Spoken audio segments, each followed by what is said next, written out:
Tirando de la lengua, edición de martes 23 de enero. Gramática, conjunto de reglas del lenguaje que regulan el uso de una lengua determinada, tanto como la composición y organización sintáctica de las oraciones. También se denomina gramática la ciencia que se dedica al estudio general de estos elementos. El término proviene del griego grammatike o arte de las letras. Ese es en parte nuestro objetivo de hoy, hablar de gramática, un concepto que genera cierto debate. Fíjese, por ejemplo, lo que hemos encontrado en el YouTube de la editorial Difusión.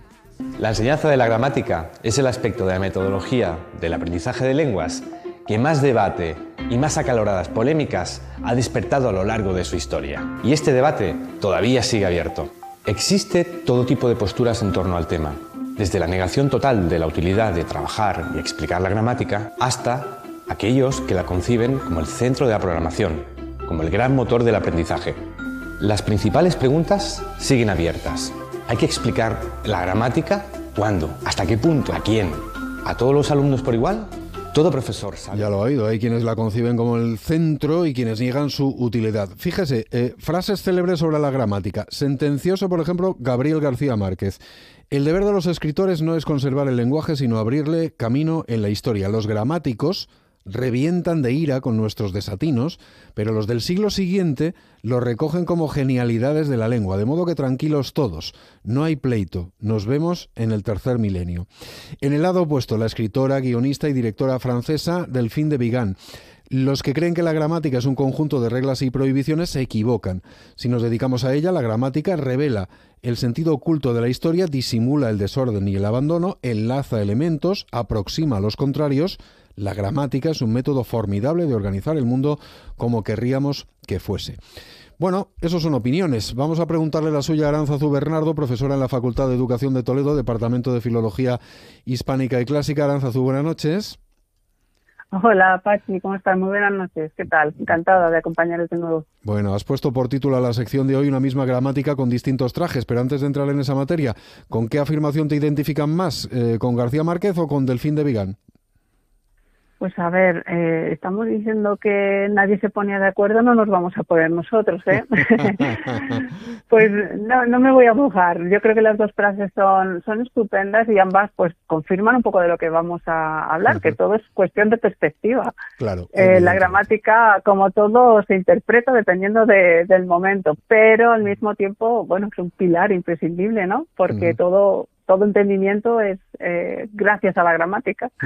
Bueno, ya me lo planteabas tú en el momento de preparar esta sección, no es un término que a todo el mundo le resulte amigable, ¿no? No lo podemos negar, no goza de demasiada popularidad, ni muchísimo menos. Pero ni alumnos, ni profes, ni siquiera para hablantes nativos. La gramática es todo un universo de no fácil acceso, tanto por su amplitud, que es muy inabarcable, como por su abstracción. Es algo como muy teórico. Pero bueno, es uno de los principales objetivos que tenemos entre manos, profesores e investigadores, para hacer que esa puerta de entrada de la gramática sea, como bien dices, más amable. Bueno, pues dime entonces, ¿por dónde empezamos? A ver.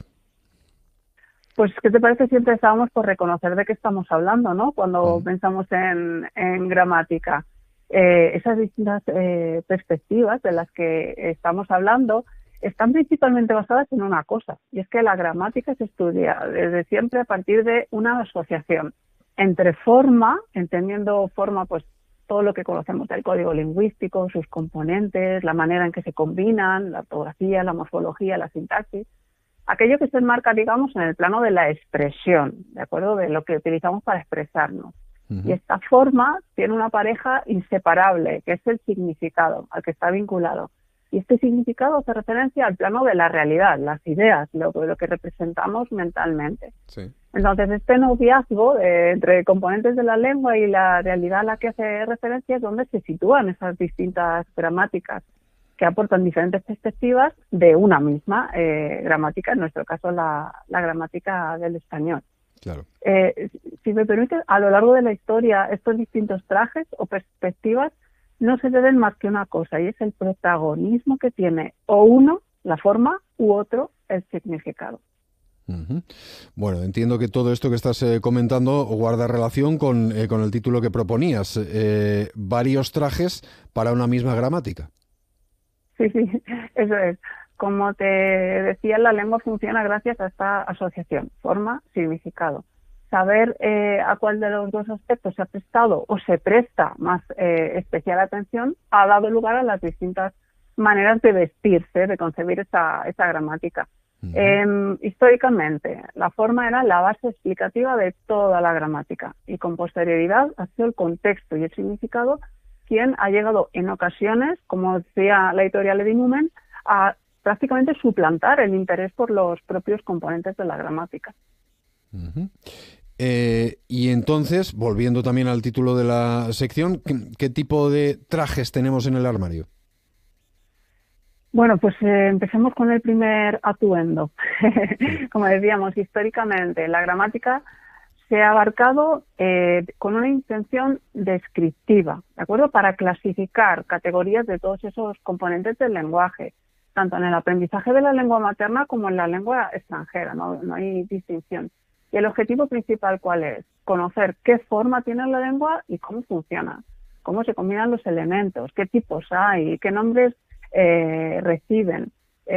Observar, catalogar y explicar. ¿No recuerdas las clases de lengua en el cole memorizando preposiciones y definiendo lo que es un campo semántico, una familia léxica? Sí, sí. Bueno, pues es un poco caer en el reduccionismo, pero creo que nos intenta a explicarnos. Bajando al plano del aprendizaje del aula, si un profe se pone este traje de gramática tradicional, su transmisión de qué es la gramática y de cómo funciona se limita a una serie de descripciones, de taxonomías, de qué se dice, qué va con qué, cuándo, por qué. En otras palabras, conocer las categorías, elementos de nuestra propia lengua o de una lengua extranjera se aprende porque lo dice la norma, sin que esto responda, que este es el problema principal, a la verdadera naturaleza del lenguaje, que es comunicarnos, ¿no? Bueno, ya que lo mencionabas tú, ¿qué tipo de gramática es la que se maneja precisamente en las aulas? Y si sigue viendo, ya lo mencionamos un poco al principio, cierta reticencia cuando dices, no sé si a ti te habrá pasado o te lo dice algún profesor de lengua que dé a chavales más jóvenes, vamos a hablar de gramática, y a lo mejor se oye algún suspiro diciendo... Uff. Pues seguro que cuando te hablaba de gramática tradicional has dado por sentado que ya queda muy descatalogado, pero no, nada más lejos de la realidad. Todavía sigue habiendo mucha gramática descriptiva y sigue habiendo demasiada memorización en el aula. Se han ido dando pasitos, ¿de acuerdo? Y si quieres introducimos aquí el segundo traje. El primer traje es más apropiado para un estudio de la lengua de manera aislada, ¿no? Como una especie de laboratorio que no toca con la realidad. Pero se han ido dando pasos y encontramos otras gramáticas que se llama como funcional. La gramática funcional sigue siendo demasiado memorística porque pretende de alguna manera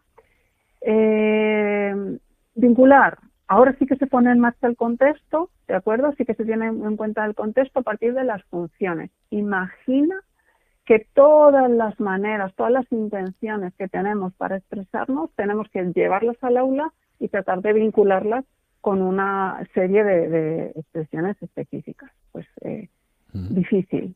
Claro. Bueno, y alguno de los trajes de los que nos vienes hablando en los últimos minutos nos ayuda a hacer que la gramática nos sea un poquito más cercana. Sí. Perdona, no te escuché bien. Sí, te preguntaba si alguno de estos trajes de los que nos estás hablando, u otro que te hayas guardado en el armario todavía, nos ayuda a hacer que la gramática nos resulte más cercana. Bueno, todavía hay mucho camino por recorrer, pero se está buscando la mejor manera de buscar, digamos, una gramática un poquito más pedagógica. Se está trabajando mucho en el enfoque de la gramática cognitiva, que es como lo que en la actualidad es más puntero, de alguna manera. Se considera más adaptable a la didáctica, al aula. ¿Cómo se accede? En vez de la parte memorística, se accede a través del razonamiento, que al fin y al cabo es todo el paradigma de aprendizaje que se trabaja hoy independientemente de cada asignatura, el aprendizaje significativo, ¿no? Se accede al conocimiento gramatical razonando, considerando, digamos, la gramática, por explicarlo de otra manera, discúlpame. La gramática cognitiva aborda el conocimiento lingüístico en relación con otros procesos de la mente humana, la percepción, la memoria, la atención, entre otros. Esta gramática no concibe separar forma o significado, como lo habían hecho las anteriores. No entiende trabajar por un lado en la gramática y por otro lado vincularla al contexto, a esas funciones, sino que hay que tratar ambas partes de manera inseparable. Esta gramática defiende que el estudio de la lengua se trata de una construcción del conocimiento a partir de una interacción con el entorno. Podríamos decir cuáles son los principales fallos, por ejemplo, de las gramáticas anteriores, que son muy normativas. La norma nos dice el pretérito perfecto es para hablar del pasado que está muy cercano. Muy bien, pues entonces decimos, esta mañana me he tomado un café riquísimo. ¿Qué tiene de incorrecto o qué tiene de agramatical que un colombiano o un gallego diga, esta mañana desayuné un café riquísimo? Tiene muchísimos fallos este tipo de gramática. La gramática cognitiva no es que sea una panacea, pero trata de facilitar el aprendizaje desde la vivencia, desde la interacción, desde la inferencia del propio estudiante de cuál es el significado gramatical, no que te lo impongan, digamos. Bueno, y por concluir, porque nos quedan un par de minutos, ¿podemos llegar a la conclusión de que la gramática sigue siendo y seguirá siendo una tarea que no es de fácil alcance? Yo no puedo decir eso, soy profesora de lengua. Entonces, no, para nada. Tenemos que hacer el esfuerzo. Es mucho más difícil llevar a clase una gramática cognitiva, porque se trata de que el estudiante llegue a su propia conclusión, que construya su propio aprendizaje, al contrario, en vez de decirle tienes que saber esto y llevarlo a cabo en tal situación. No, para nada. Entonces, los recursos, digamos, que hay que trabajar, diseñar y llevar al aula, pues son mucho más difíciles de poner en marcha, pero nada que no esté a nuestro alcance. Vale, venga, déjame que te ponga en un apuro, Aránzazu. Nada, pero para 30 segundos, incluso menos, incluso puedes pasar palabra. ¿Cómo andamos gramaticalmente los medios de comunicación, los que tú consumes? ¿La respetamos a la gramática? ¿Desde qué perspectiva? ¿Desde la gramática normativa o desde la gramática cognitiva? No me metas en fregados. Dame una valoración general. ¿Cómo lo ves? ¿A ti te escuece o te duele el oído alguna vez o la visión o los ojos cuando lees algún medio escrito? A ver, alguna cosa duele, pero por fuerza, o sea, tiene que doler por fuerza. Pero bueno, todo respetable, aunque no está mal de vez en cuando echar un ojito a los libros de gramática. Bueno, diplomática respuesta, diplomática. Bueno, venga, aquí lo dejamos, que queda un minuto para las 10. Aránzazu Bernardo, profesora de la Facultad de Educación de Toledo, Departamento de Filología Hispánica y Clásica, sobre los trajes de la gramática en este Tirando de la Lengua. Gracias, Aránzazu, un abrazo, buena noche, buena semana. Buenas noches, buena semana. Chao, y hasta la próxima ocasión.